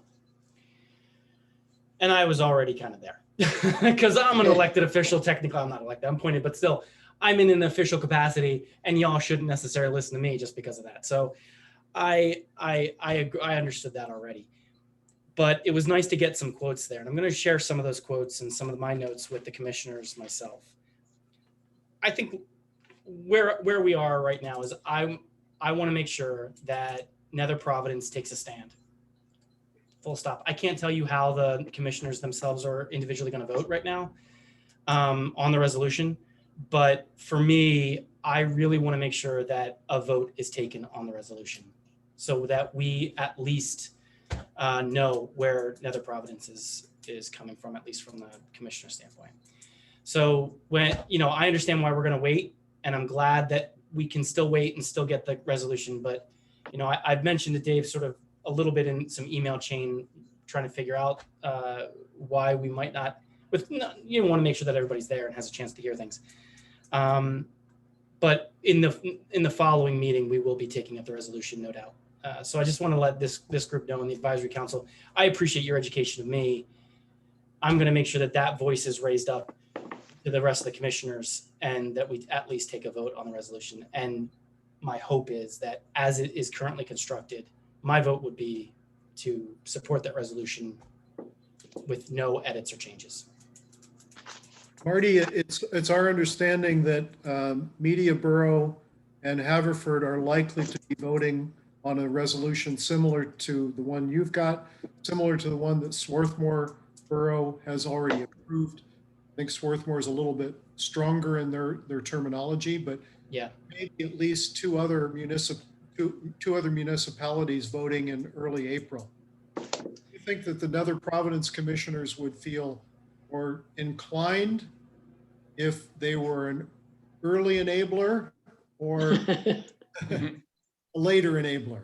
I would say, as much as I would prefer to be an earlier enabler, I think my colleagues, and this is my guess, I don't have the history that say Robert O'Connor has, but my guess is they would feel much better being right in the middle, kind of a late, yep, we're here too kind of feeling would be my guess. I could be wrong, but I think that could still happen well right before May 1st. Yes. When, which is a kind of a key date.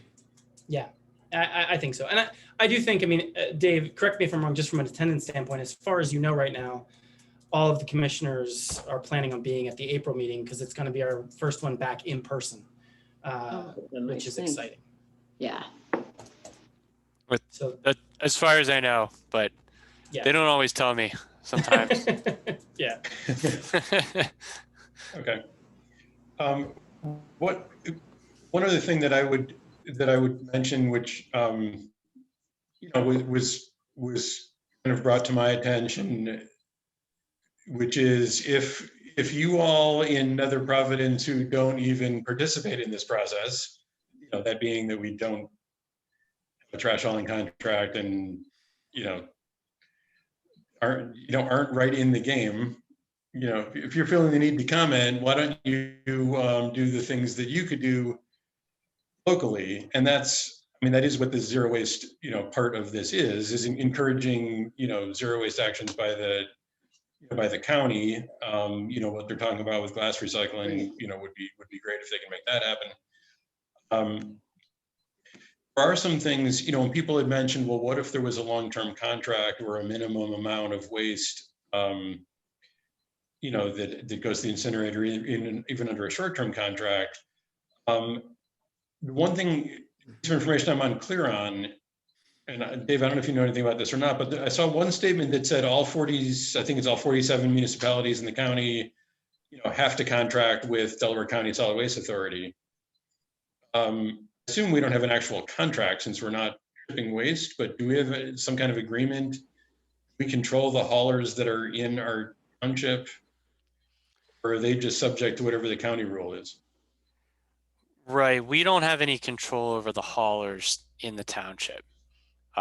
We do have a permit to dump through the county solid waste authority, but that's for the trash that our township public works collects at our parks and our facilities and things. But regardless, yeah, I guess my point is, I think I saw something like 87% of county waste goes to the incinerator, the rest goes to a landfill. But I think in fact, and this is the part I want to verify, I think that all waste in the county is required to go to Cavanna. I think what goes to the waste management landfill is actually kind of overflow because frankly, we're above our capacity based on the incinerator contract right now. We actually have extra.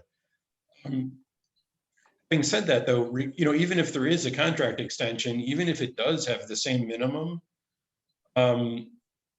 if we were to take that step into doing township-wide trash collection, if we wanted to do something like as you throw or save as you throw, however you say that, I don't think the township has a minimum. I mean, we can dispose of less.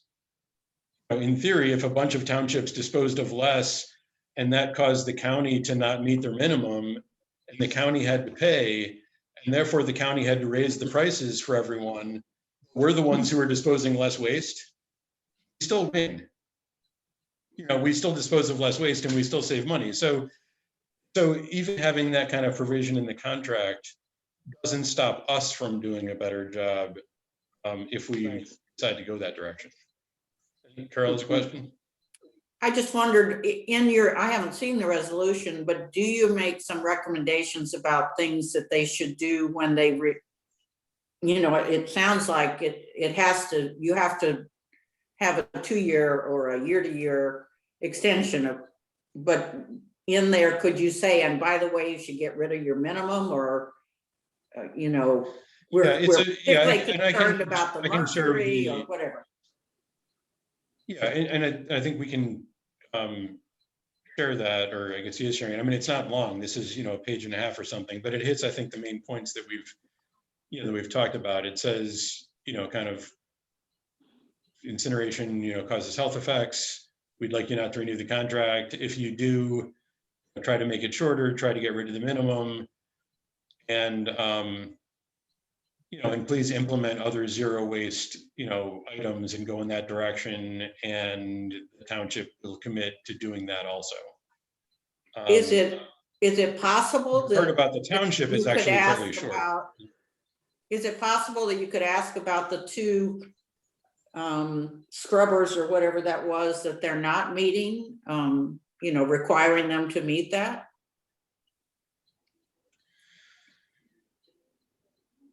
Yeah, I forget exactly which wording is in here. I mean, I think that it probably, one of the real questions there to me would be, does Covanta think that this facility, through maintenance and its current condition, whatever that condition is, how long do they think it'll last? Because I would be surprised if it would pay to put on those controls. So, I mean, that's, kind of part of the list, which I think we have in here, It says substantial improvements in incinerator environmental performance. Yeah, I guess what I'm saying is I don't know if that's as likely as closing, but it would be better than, if they quote win and keep operating, and if their maintenance is great and this thing can last 60 years, then I would certainly like it upgraded before it runs another 30 years. If it only has a 10-year life and we're aiming to make that shorter, then talking about that, I think, is kind of just putting words in a resolution, and it's not a practical option, but we really don't know the potential useful life of this, other than statistics on how long other ones have lasted. I don't know enough about its maintenance and, what's been replaced, how long it could be around. Bill, that is in there. I think one of the things that I would put into this resolution that we did not is something that would encourage the county to set up a health monitoring activity for the long haul, because that will extend well beyond the incinerator's life. And oh yes, you mean not to the and we talked about health effects, but we didn't talk about. Are you talking about just the idea of specifically asking the health department to take action, or are you talking about long-term monitoring even after closure if that were to happen? I think we should state that the council should consider that as a long-term action, because there is potential that it would be an impact on the citizens for a long time. We mentioned that there may be health effects, but we didn't say the council should actually consider doing much about that. Right. That's so we could talk in detail about long-term monitoring. But I was suggesting earlier is we should at least be saying this should be reviewing this should be an early assignment of the new health department. Something in that between those ideas to get that thought in there, rather than just saying their health effects, that the health department should do something about it. I agree with Ken. Long-term monitoring of the health effects would really go a long way in addressing lots of kinds of pollution and problems. If you could recommend that they begin to look at what it would take to do long-term monitoring of the health effects.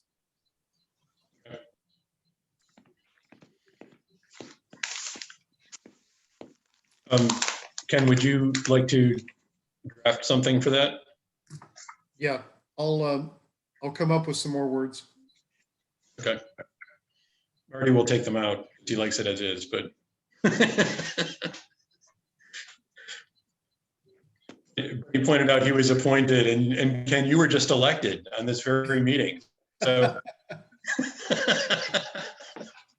That's right. We'll see. We'll see where. Sorry, Marty. We'll see. We'll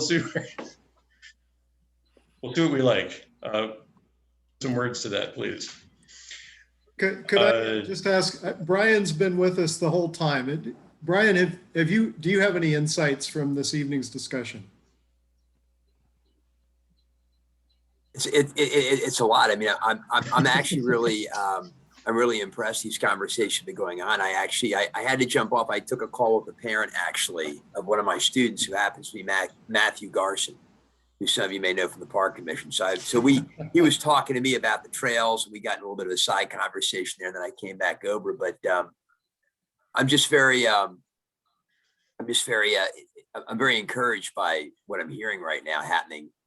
And particularly, I have to thank Jane for educating me as to the existence of the committee. I don't think I was really aware that this committee was in existence and functioning. So Jane explained that to me. And so just to hear, to see the outreach that we're giving to all aspects of the county, particularly, it's encouraging. We look at the environment as being a very systemic thing and, affecting all of us. And the fact that, here we are taking time to consider all areas of our county is great. And then you've got the very real situation of waste. How do we deal with it? And how do we deal with it in a way that's environmental sustainable and also is going to make good sense for our community? It's a lot to juxtapose. And then you're considering people's communities that are impacted by this. We have to think about all of it. So what's interesting is I think it's one of the questions, I guess, that we're looking at with the kids. One of the projects that we had going at Strathaven was, and we'll continue it, is we had the students working on those very problems and how do you produce energy in a sustainable method that isn't going to produce a whole lot of waste. It is going to impact negatively the community, but really create something that's going to be beneficial. So it just shows that it's great that we're tackling all this. So I don't have any definitive answers for you yet there, Mr. Rose, but I'm taking it all in, and I'm very impressed by all the opportunities that are out there. And I very much would like to continue to be a part of the group, and I'd love to find ways to expose our students to this as well. Yep. That's great. Thank you. Yay. And the kids are doing great. Pardon? And I said, and the kids are doing great. I think they probably were both taught by you, but.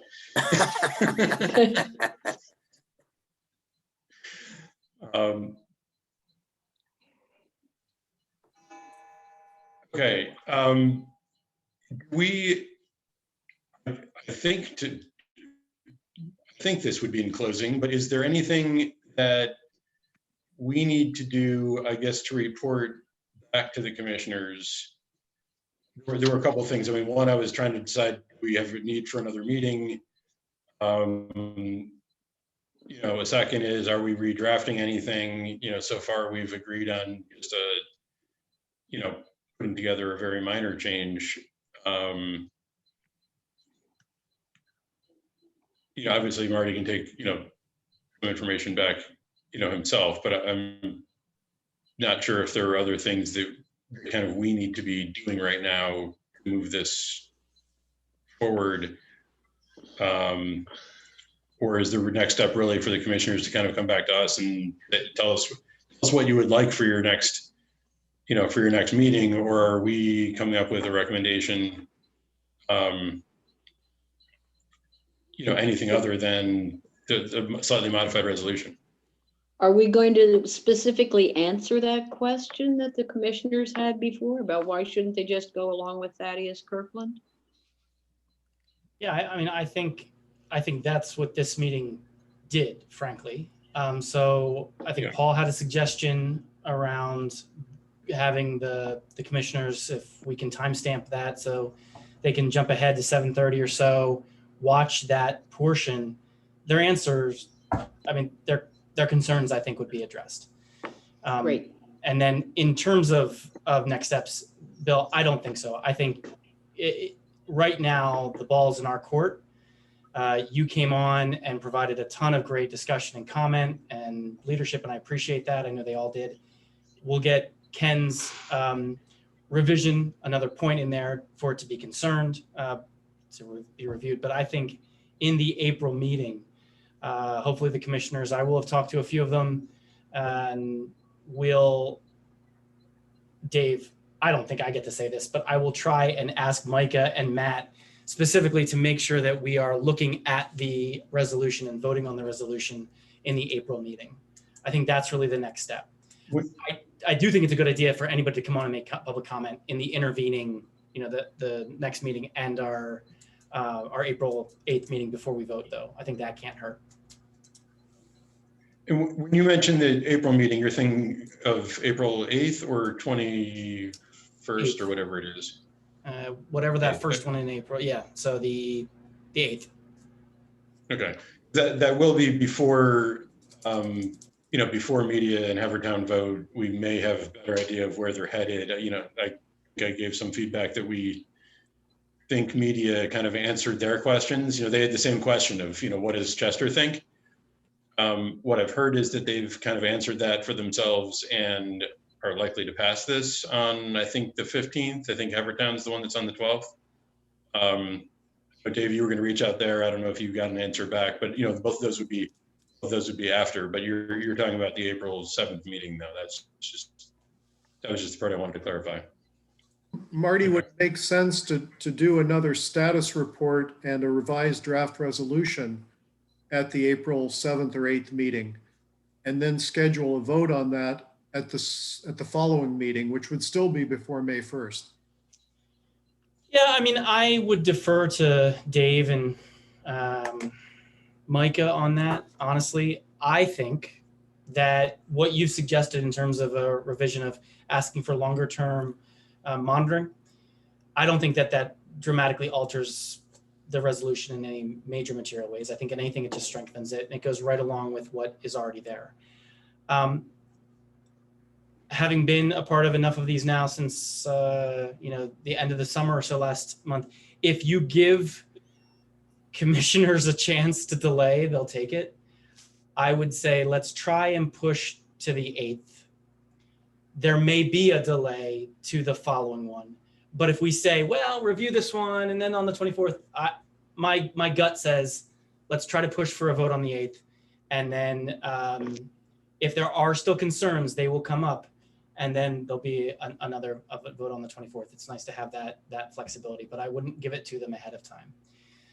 Myself, I wouldn't give it to us. Who am I say them? Us. I wouldn't give us that option ahead of time. So, I think we're okay to try and take a vote. I'll have to powwow a little bit with Dave and Micah. The tough part is the Sunshine Act requires that we can't really have a lot of discussion or any discussion around this without the public being present. So there can be some one-on-one conversations that I can have with a commissioner, but we can't meet somewhere in a back room, kind of figure out what we're going to do here, and then step forward. It has to be all done in public. And so that's why I'm going to talk to them to figure out what's the best strategy to make sure that we can do it in public with as much visibility as possible, as quickly as possible. And Marty, if one other part of that is, I guess, deciding, is there a point where public comment is invited, whether it's public, obviously township residents can comment at the beginning of any meeting in the public comment period. The question is, do you want to direct that comment to the actual agenda item, and have public comment during that period, and you want to welcome anyone who's not a township resident such as some of the people we just heard from, which is, a whole separate question of, do the commissioners want to invite, anyone else, to speak, or, because I think, although I think Carr's very appreciative. I mean, he's one township resident who happens to be appreciative. He's also the one who brought this to my attention. So I kind of feel like, I keep keeping him involved, but I think he and others would also like to make sure that, commissioners hear from some people other than me, and, would like to know when's the best time for them to comment. Is it helpful to comment tomorrow to remind people, I hope you really take this seriously in 2 weeks? Or is there a point where, that input will be specifically invited? So that's just a piece of feedback that I think, would be helpful to know.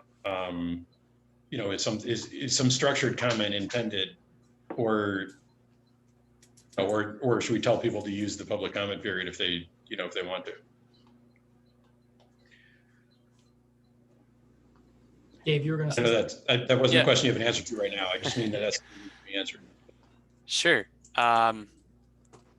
So the first thing I wanted to point out, if you draft something and want to distribute it to the commissioners ahead of time, that's perfectly fine. I think, Marty was making a good point about the Sunshine Act, but it doesn't mean that information can't be distributed to them. So I think if they have it ahead of time, it's something they can certainly review and look at, as opposed to providing it on April 8th. Just to clarify, the meeting is Thursday, April 8th, not the 7th. Okay, and so if they have that information ahead of time, I think it makes it a little bit easier for them to make a decision on something. With regard to the question about when to do public comment, that's a little trickier. I wouldn't want to, I don't want to defer somebody to a later meeting and then find out, oh, it's too late. Of course, public comment is always welcome at the commissioners' meetings. I would almost leave it to the commenter, on what they feel is appropriate. If you make the comment at tomorrow's meeting, but then the resolution isn't discussed until April 8th, it you lose some time there. It could potentially be more impactful if you made it on the 8th. That's how I might look at it if I were, felt strongly about something and wanted to give public comment on it. But with that said, maybe April 8th doesn't work for you and you want to do it on the 24th or the 25th. That's fine as well. We always welcome public comment for township residents.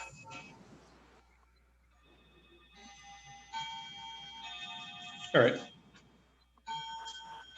Bill, in terms of the committee action, I think the resolution change is not going to be very dramatic. We'll add a little bit about health effects, but I think we can circulate that to the committee members and take by exception any comments without having another meeting, unless there are big issues. And then we can have some sort of an emergency meeting, taking under advisement from Dave the same sort of sunshine requirements we have.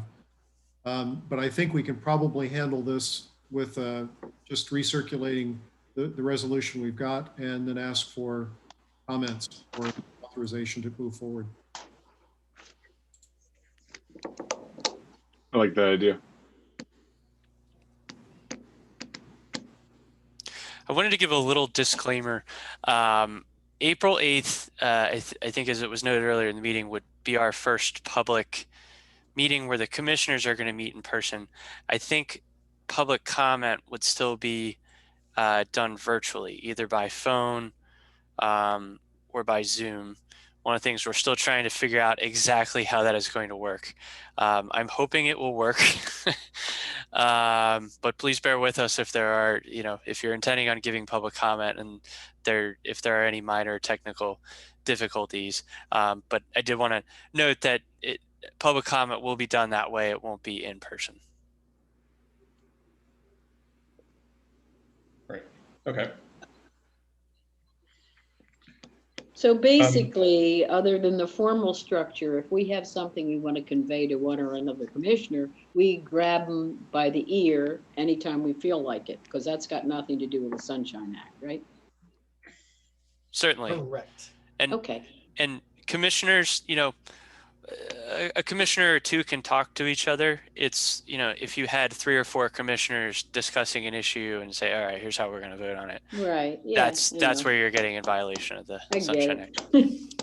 But if you need any commissioners' mobile phone, Jane, I'm happy to pass that on to you if there's Oh boy, here who thank you you want to so grab. very much. You're a great resource. Especially the board president, right? Yeah. I'll catch him when he's out with the pitchfork in the hay. Okay. Sorry, Ken, I wasn't sure if you were suggesting that we should approve the resolution subject to some slight future edit, or you were just pointing out from a practical standpoint that we can manage to edit it without a meeting? I think we can finish the edit and approve the revised resolution without a meeting. Yeah, We okay. should do that before April 8th. Yes. Right, good.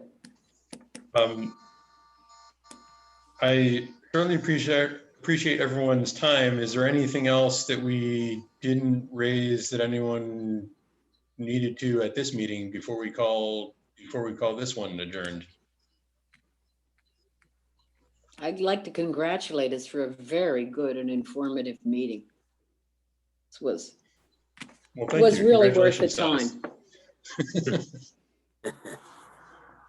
Bill, as chair, could I ask you to communicate with Carr and from Carr to those he invited and just thank them for their time this evening? It was really worthwhile. Absolutely. Yes. Absolutely, I will do that. And Dave, actually, one question for you, just to make sure I'm clear. Public comment does have to be from a township resident, correct? It does not have to be a public. Okay. If a resident wants to make public comment, the board has to allow them to make public comment. If somebody is not a resident and they want to make public comment, the board would reserve the right to not allow them to speak. I'm not saying they would do that, but if Right. they felt they didn't want a non-resident to speak, they could do that. Sometimes a resident can have somebody speak on their behalf, right? Because they often have that happen. Yep, that happens too. That's a possibility. Okay, and again, I was just trying to confirm the details to the extent of whether any of the voices that we heard tonight would be specifically invited to comment, and if not, they wanted to take the opportunity to, they have that opportunity. And so I understand it's slightly different than a township resident. It would probably be with introduction from a township resident. It's just if we want to structure that, we could. If not, then we'll see if people comment or not. Correct. Okay. Yeah, and I wouldn't foresee an issue with the board. If someone came and wanted to speak who was not a township resident, assuming it was a concise and relevant comment, I wouldn't see them having an issue with it. Right. Okay. That sounds great. I move that we adjourn this very productive meeting, and thank you all. And is there a second? Ian also wants to get out of here. Ken has raised his hand. Paul nodded. I think that's enough to put it in the books. Thank you all very much. Thank you. Thanks, everybody. Thank you very much. Thank you. Thank you. Good night, all. Good night.